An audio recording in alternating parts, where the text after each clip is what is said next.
நம்ம சேனலை ரெகுலரா பாக்குற சப்ஸ்கிரைபர்ஸ்க்கு தெரிஞ்சிருக்கும். சோ புதுசா யாராவது பாக்குறீங்க அப்படின்னா தயவு செஞ்சு ஹெட்போன் போட்டுக்கோங்க. யோ பிளாஸ்ட், உன்கிட்ட என்னையா கேட்டேன்? வாரம் 2 ரோஸ்ட் வீடியோ தானே, அது கூட கொடுக்க முடியாதா? அதனாலதான் இன்னைக்கு 2 மூவி ரோஸ்ட் பண்ண போறேன். 2 படமா பிரதர்?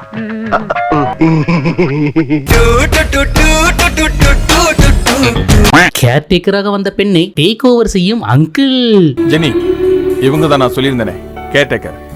பேரு ஆஷா. நீங்க ட்ரிங்க்ஸ் சாப்பிடும்போது இதெல்லாம் சாப்பிடுவீங்கன்னு ரவி சொல்லியிருக்காரு. இதெல்லாம் ஒண்ணும் வேண்டாம், நீங்க போங்க. ஓ சாரி, தெரியாம சாரி மேல போட்டுட்டேன். A few inches later. ராத்திரி போதையில என்ன பண்றோம்னு தெரியாம தப்பு நடந்து போச்சு. Sorry Asha.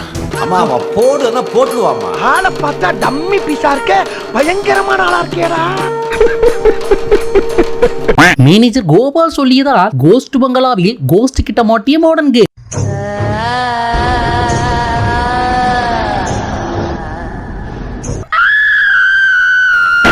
Several days later. Pregnancy டெஸ்டோட ரிசல்ட் பாசிட்டிவ் ஆயிடுச்சு.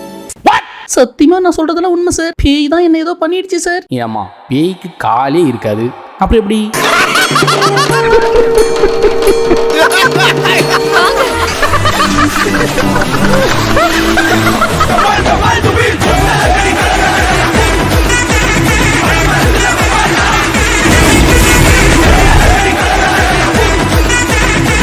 Hello blast parts, welcome to another roast video. இன்னைக்கு நம்ம வீடியோல பார்த்ததும் பத்திக்கிற மாதிரியான 2 கிளுகிளுப்பான படங்களை தான் பிளாஸ்ட் பண்ண போறோம்.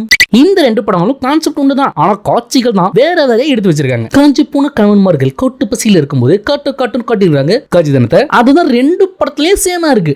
ஓடி ஓடி சுற்றி திரிஞ்ச இளம் ஜோடிகள் காலப்போக்கில் வைத்து போக்கு வந்து படுத்துறாங்க. மண்டை முடி நரைச்சாலும் கணவன் மேல காதல் குறையாத மனைவி. என்னங்க என்ன இது, 6 மாசம் ஆபீஸ் போகலாம்னா நம்ம வீட்டுக்கு அறுசுவை உணவு எப்படி கிடைக்கும்? அதனால அடுத்த நிமிஷம் ஆபீஸ் போங்கன்னு சொல்ல அந்த நேரம் பார்த்து பார்ட்டிக்கு போகணும் 10,000 ரூபாய் கொடுங்கன்னு ஒரு பெண் குட்டி வந்து கேக்குது. யார் இந்த பெண் குட்டி? அவங்க போட்ட குட்டி தான். பட்ட பகல்ல படியேறி வந்து வானத்தை நோக்கி ஜம்ப் பண்ணும்போது ஒரு கை தடுக்குது. என்னம்மா 3 மாசம் சம்பள பாக்கி தராம போக பாத்தீங்க, என்ன ஆச்சு?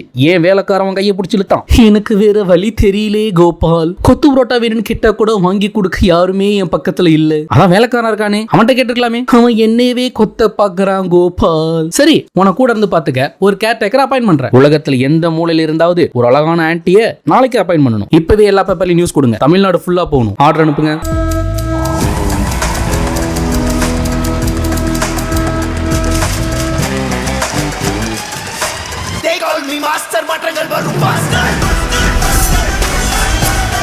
இவங்களை எங்கேயோ பார்த்த மாதிரி இருக்குது, ஆனா எங்க தான் ஞாபகம் வர மாட்டேங்குது.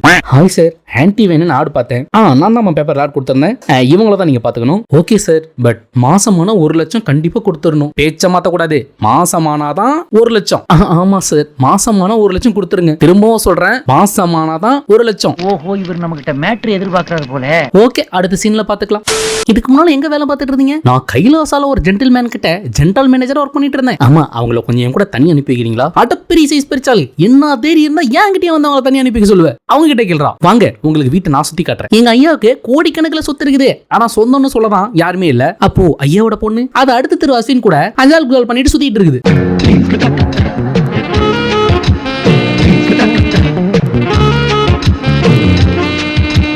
வாரிசு இல்லாத சொத்து ஆட்டைய போடலான்னு பார்த்தா இப்ப அவ ஒரு வாரிசுக்கு ரெடி பண்றாளா? விட மாட்டேன். திரும்பவும் சொல்றேன், இந்த ஆன்ட்டிய எங்கேயோ பார்த்த மாதிரி இருக்குது, ஆனா ஞாபகம் தான் வர மாட்டேங்குது. இப்போ ஒரு நாள் நள்ளிரவு வேளையில் நாய் குளிக்கிற சத்தம் கேட்டு வெளியே வந்த போது நடு கார்டன்ல உட்காந்து சரக்கு போடுற ஹீரோ சாரை பார்த்ததும் காதல் புத்து குலுங்குது. என்னமா சைட் டிஷ்லாம் எடுத்துட்டு வர? உனக்கு இந்த பழக்கம் இருக்கா? சீ போங்கல். சாரி சரக்கு போடுற அங்கிள், தெரியாம போட்டுட்டேன் அப்படின்னு சொல்ல இப்போ தெரிஞ்சே போடலாவான்னு ஆன்ட்டி அலேக்கா தூக்கிட்டு போறாரு ஹீரோ சார். சேலையில வீடு கட்டவா, சேர்ந்து வசிக்க, ஜன்னல் வச்ச ஜாக்கெட் போடவா, தென்றல் அடிக்க. நான் போறேன், எனக்கு வேணாம். வச்சிக்காக வெயிட் பண்ணவனுக்கு பால்கோவா கிடைச்ச மாதிரி பப்ஸ் மண்டையனுக்கு இப்படி ஒரு வாய்ப்பா? இப்போ சுமார் 64 காஜி காட்சிகளுக்கு பிறகு, அது என்ன 64? இந்த விஷயம் நம்பர் 1க்கு தெரிய வருது. ஏண்டி பப்பாளி சன் லியோன் படத்தை சன் டிவில போடுறாங்கன்னு சொன்னாலே அப்படியே நம்புறவரு. அந்த பச்சை மண்ணை ஏமாத்தி பல்லாங்குழி ஆடி இருக்க. அசிங்கமா இல்ல உனக்கு? ஒரு புருஷனோட கள்ளக்காதல பிரிக்க பாக்குற உனக்கு அசிங்கமா இல்ல? என்ன கூட பேசுற குட்டி கலிஃபா? இருடி என் கள்ளக்காதல நல்ல காதலா மாத்திரேன்னு ஹீரோ சாரோட ஒய்ஃப போட்டு தள்ளிடுறாங்க அந்த ஆண்டி. இப்போ சில நாட்களுக்கு பிறகு நீதான் எங்க அம்மாவை போட்டியான்னு கேட்டு பிரச்சனை பண்ணும்போது வேலைக்கார அங்கிள் வேகமா வந்து கத்தி எடுத்து குத்திடுறாரு. இதோட இந்த படத்துக்கு ஒரு எண்டு கார்டு போட்டு முடிக்கிறானுங்க. இந்த படம் மூலமா என்ன சொல்ல வராங்க, எதுக்கு இந்த படம் எடுத்தாங்க அப்படின்னு சத்தியமா அவனுங்களுக்கே தெரியல. ஆனாலும் எடுத்து விட்டுருக்கானுங்க. இருந்தாலும் நான் ஒரு உதாரணம் சொல்றேன். கூடா ஓடு கெடுதரும். அட இந்த ஆன்டியை எங்கேயோ பார்த்திருக்கேன்டா. அட ஞாபகம் தான் வந்து தொலை மாட்டேங்குது. எங்கேயோ பார்த்திருக்கேன் சொன்னீங்க. இன்னுமா என்ன தெரியல.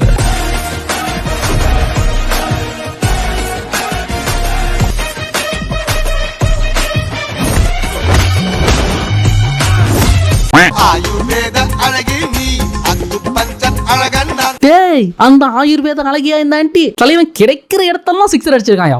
இப்போ அடுத்ததான் ரோஸ் பண்ண போற படம் கங்கா ஆட்டம். அது என்ன கங்கா ஆட்டம்? ஏன் காவிரி ஆட்டம்னு வையே, இல்ல கனகா ஆட்டம்னு வையே, ஏன் கரகாட்டம்னு வைக்கிறேன். மூடிட்டு ஸ்டோரியை கேள்றா.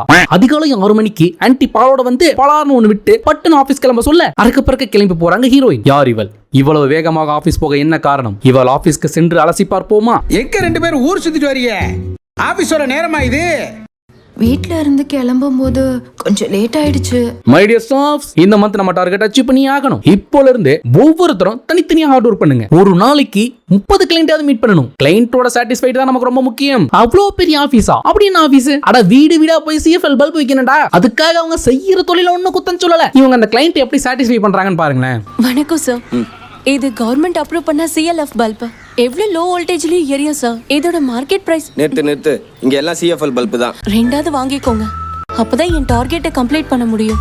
எனக்கு என்ன கிடைக்கும்னு கேட்டேன். சாருக்கு என்ன வேணும்? எனக்கு இந்த லைட் எல்லாம் எடுத்து பெட்ரூம்ல மாட்டி தரணும், முடியுமா? இங்க யாரும் பார்க்க மாட்டாங்களா? இங்க யாரும் இல்ல. ஓகே வா. A few inches later. செம்ம மேட்ருமா. இப்படி 7 நாள் செய்யணும். Super power.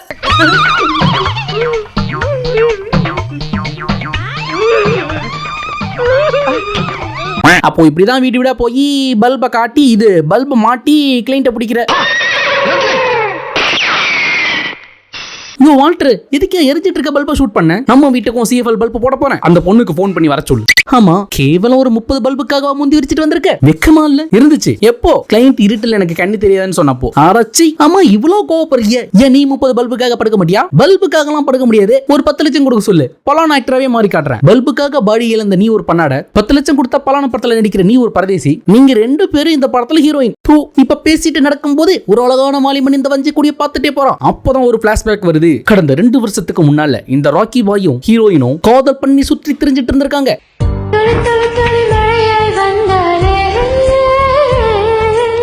காதலனுக்கு வேண்டியது கையில் கிட்டியதால் கதவும் பண்ணிட்டு கழட்டி விட்டுட்டான். என்னையே கழட்டி விட்ட?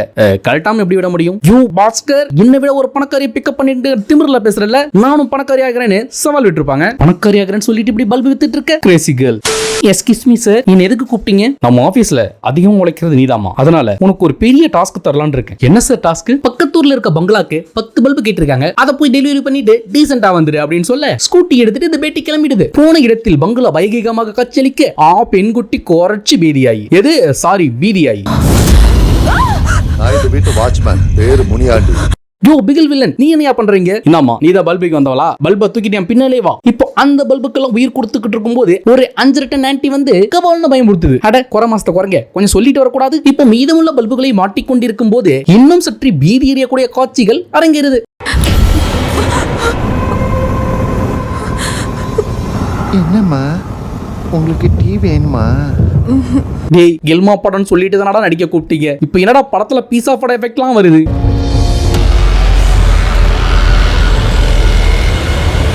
இப்போ ஒரு கட்டத்துக்கு மேல உள்ள இருந்த ஆவி வெளியே வந்துருது. யோ அட்மினே, இவ்வளவு நேரம் ஒழுங்கா தானே பேசிட்டு இருந்த, ஏன் இந்த டோனு? அட பேய் படங்கன்னா அப்படிதான் தம்பி பேசணும். யோ முடகாஸ்கர், இது பேய் படமே இல்லையா, எல்லாமே செட்டப். இப்ப பேய பார்த்து பயந்து பட்டுன்னு மயக்கம் போட்டுறாங்க ஹீரோயின். கண்ணை திறந்து பார்த்தா கந்தரகோலமா படுத்திருக்காங்க ஹீரோயின். வந்தது பொம்பளை பேய். அப்படி எப்படா? அவசரப்படாத, அவனுங்களே ரிவீல் பண்ணுவானுங்க. அடுத்த நாள் காலையில ஆபீஸ் போய் நடந்தது பூரா சொல்றாங்க. அட என்னமா நீ இந்த காலத்துல போய் ஆவி பூதம்னு? அட சத்தியமா சார், அந்த ஆவி என்ன ரேப்லாம் பண்ணுச்சு தெரியுமா? ஏமா ஆவிக்கு தான் காலே இருக்காது, அப்படி எப்படி என்னடா ஒருத்தரும் நம்ப மாட்டீங்கன்னு ஒர்க்குக்கு போயிடுறாங்க. இப்போ 2 மாதங்களுக்கு பிறகு பிரெக்னன்சி டெஸ்டோட ரிசல்ட் பாசிட்டிவ் ஆயிடுச்சு. யார் அந்த கோஸ்ட் ரைடர்? சும்மா ரெடி, இதுல வேற என்னமோ இருக்குன்னு யோசிச்சு மொபைல் ஓபன் பண்ணி பார்த்தா ஹீரோயினுக்கு செம்ம சாக்கு. ஹீரோயின் அந்த பங்களால செல்ஃபி எடுக்கும் போது தூரத்துல ஒரு ஆள் நிக்கிறது தெரியுது. யார் அந்த ஆண்மகன் உற்று நோக்குனா அவன் அந்த எம்டி. உடனே ஹீரோயின் ஆபீஸ்க்கு போய் ஒரு பெரிய மனுஷன் செய்யற வேலையாது என்ன தெரியிருந்தா எனக்கே தெரியாம என் இதுல ஃபார்ம் பண்ணி விட்டுருப்பேன். ஒழுங்கு 5 கோடி ரூபா கொடு. ஏமா 10 லட்சம் ரூபா கொடுத்தா பலான படத்துல நடிப்பேன்னு சொன்னேன். அதுக்கு நீ என்கிட்ட பர்மிஷன் கேட்டிருக்கணும்டா. இப்ப தேவையில்லாம பங்களாவை வாடகைக்கு எடுத்து பேய வச்சு எனக்கு பீதி கிளப்பி விட்டுருக்க. அதனால 5 கோடி ரூபா கொடுன்னு அமௌண்ட் வாங்கிட்டு கிளம்பிடுறாங்க. இந்த பணத்தை வச்சு ஹீரோயின் பெரிய கோடீஸ்வரி ஆகிடுறாங்க. மேடம், இவ்வளவு சின்ன வயசுல இவ்வளவு கடின உழைப்பால கோடீஸ்வரி ஆகிருக்கீங்க. இத பத்தி கொஞ்சம் சொல்ல முடியுமா? நான் ஒரே நைட்ல இவ்வளவு பெரிய ஆளாகல. இதுக்காக ஒவ்வொரு நாளும் கஷ்டப்பட்டு பற்பல புத்தகங்களை படித்து பல பழக்கங்கள்லாம் மேற்கொண்டு என்னை இதுக்காகவே தயார்படுத்திக்கிட்டேன் அப்படின்னு சொல்லிட்டு ஆபீஸ் கிளம்பி போயிடுறாங்க. போகும்போது ஒரு வாலிபன் வழிமறித்து, எக்ஸ்கியூஸ் மீ, என்ன ஞாபகம் இருக்கா? நான் தான் உங்களுக்கு பிள்ளையார் சொல்லி போட்டது. ஓ, இப்ப எதுக்கு வந்திருக்க? நீங்க விருப்பப்பட்டா உங்க வீட்டோட மாப்பிள்ளையா நான் வர தயார். அன்னைக்கு நான் அவ்வளவு சொல்லி கேட்காம என்ன தயாராக்கிட்டு இப்ப கல்யாணம் பண்றதுக்கு தயாரா வந்து நிக்கிற ரெடி ஃபுல் உன் சங்கத்தமே வேணா ஆள விடுறான் அப்படின்னு சொல்லிட்டு கிளம்பி போயிடுறாங்க. அப்ப போடுறானடா இந்த படத்துல ஒரு லவ் ஃபெயிலியர் சாங். அதிகாலையில் நீ மலர்ந்தாயடி. பதறாத எனக்கும் ஒரு மாதிரியா தான் இருந்துச்சு. இன்னும் அடுத்து நடக்க போற ட்விஸ்ட பாரு. இப்ப ஹீரோயின் ஃப்ரெண்ட் ஹீரோயின் கிட்ட போன் போட்டு பேசிட்டு வச்ச உடனே ஹீரோயினை யாரோ கொலை பண்ணிட்டதா நியூஸ் வருது. அதே போல ஹீரோயின் வீட்டுக்கு பல்பு சப்ளை பண்ண போன பொண்ணு பேய் தூக்கிட்டு போயிருது. கட் பண்ணா அந்த லவ்வர் பாய் தான் ஏதோ பிளான் பண்ணிட்டு இருந்தாங்கன்னு காட்டுறாங்க. அதோட கட் பண்ணிட்டு படத்துல ஸ்டார்டிங்ல வந்த ஒரு சாங்க தூக்கி ரிப்பீட் மோட்ல போட்டு படத்தை முடிச்சிட்டானுங்க. டேய், ஹீரோயினை யாரு கொன்னா? அந்த பேய் எதுக்கு அந்த பொண்ணை தூக்கிட்டு போச்சு? இப்ப இவன் எதுக்கு திரும்ப என்ட்ரி கொடுத்து பிளான் எல்லாம் போட்டான்? இப்படின்னு படத்துக்கு ஒரு பினிஷிங்கே கொடுக்காம படத்தை முடிச்சு வச்சிருக்கானுங்க. சாங் இல்லாம படம் வந்திருக்கு, ஃபைட் இல்லாம படம் வந்திருக்கு, ஏன் ஹீரோ ஹீரோயின் எல்லாம் கூட படம் வந்திருக்கு. ஆனா for the first time climax இல்லாம ஒரு படத்தை உருவாக்கி ரிலீஸ் பண்ணி விட்டுருக்கானுங்க. இதுல இந்த படத்துக்கு யூடியூப் ஃபுல்லா பாசிட்டிவ் கமெண்ட்ஸ் வேற. இப்படி காஜியே காண்டாகிற அளவுக்கு தான் இந்த 2 படத்தையும் கிளறி வச்சிருந்தாங்க. This is a scam, this is a crime, this is a biggest national issue. Okay மக்களே, இதோட நானும் கிளம்ப வேண்டிய நேரம் வந்துருச்சு. இந்த வீடியோ உங்களுக்கு பிடிச்சிருந்தா லைக் பண்ணிக்கோங்க. அப்படி கீழே சப்ஸ்கிரைப்னு ஒரு பட்டன் இருக்கு, அதை கிளிக் பண்ணி சப்ஸ்கிரைப் பண்ணிக்கோங்க. பக்கத்துல ஆல் ஒரு சிம்பிள் வரையும் அதை கொடுத்துக்கோங்க. திரும்ப இதே போல இன்னொரு இன்ட்ரெஸ்டிங் கிரிஞ்ச் மூவி ரோஸ்டோட உங்க எல்லாரையும் சந்திக்கிறேன். And this is Vijay Kumar signing off. Bye.